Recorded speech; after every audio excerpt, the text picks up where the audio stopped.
আমাদের এখানকার party communist party গঙ্গার পূর্ব দিক থেকে বাংলাকে পাকিস্তানে দিয়ে দেওয়ার কথা বলেছিল। ভারতবর্ষের বাইরে ছিল মালদা, মুর্শিদাবাদ, নদিয়া।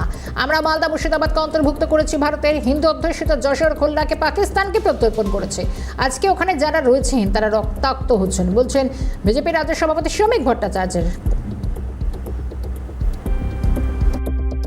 আমাদের এই সমাজের একটা অংশ, আমাদের এখানকার কমিউনিস্ট পার্টি গঙ্গার পূর্ব দিক থেকে গোটা বাংলাকে পাকিস্তানে দিয়ে দেওয়ার কথা বলেছিলেন।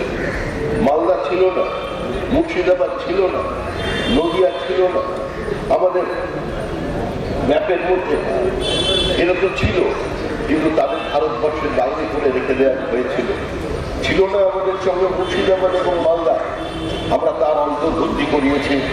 কিন্তু আমাদের এই হিন্দু অধ্যুষিত আমরা যশোর, খুলনাকে আজকে পাকিস্তানকে প্রত্যার্পণ করেছি।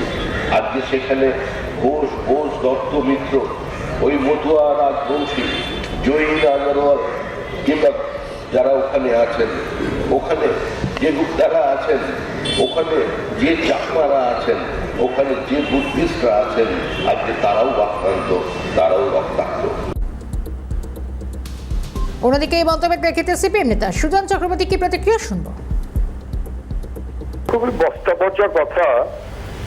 রাজ্যের সভাপতি কিছু না জেনে যদি কথা বলে তখন সেটা উত্তর দেওয়ার অর্থ হয় না।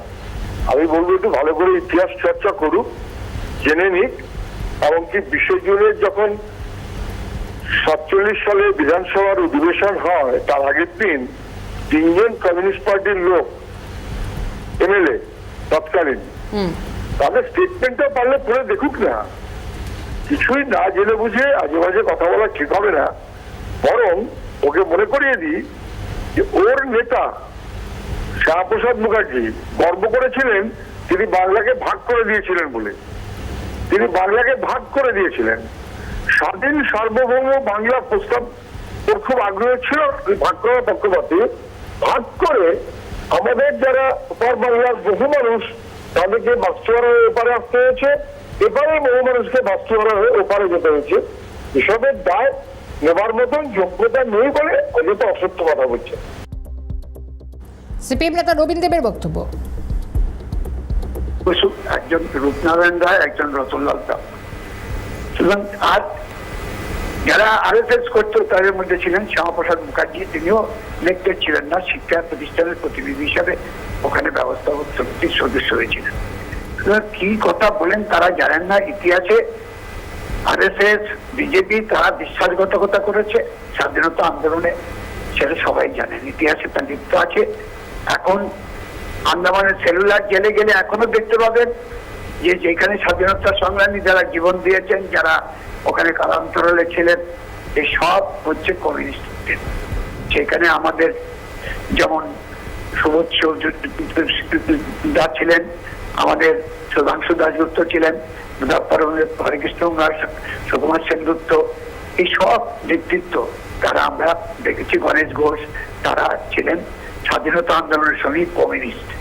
এবং যখন স্বাধীনতা আন্দোলনের, তখন ভারত ছাড়ো আন্দোলনের 75 বছর পূর্তি হয়েছিল 2017 সালে, সেই সময় যে ভাষণ দিয়েছিলেন, আর 2009 সালে যখন ভাষণ দিয়েছিলেন তখনকার রাষ্ট্রপতি বা উপরাষ্ট্রপতি শঙ্কর দয়াল শর্মা, তিনিও বলেছিলেন স্বাধীনতা আন্দোলনের কমিউনিস্টদের ভূমিকা হচ্ছে উজ্জ্বল ভূমিকা। সুতরাং এখন শ্রমিক ভট্টাচার্য কি বললেন, কৃষক তাদের কি ভূমিকা, তাদের কোথায় কি প্রতিনিধিত্ব করেছে। পশ্চিমবঙ্গে সব সম্ভব, 3 মাস অপেক্ষা করতে হবে, সব ঠিক হয়ে যাবে, মন্তব্য শ্রমিক ভট্টাচার্যের। পশ্চিমবঙ্গে সব সম্ভব, একটু মানুষকে অপেক্ষা করতে হবে, 3 মাস পরে ঠিক হয়ে যাবে। পশ্চিমবঙ্গে সব সম্ভব, একটু মানুষকে অপেক্ষা করতে হবে, 3 মাস পরে ঠিক হয়ে যাবে।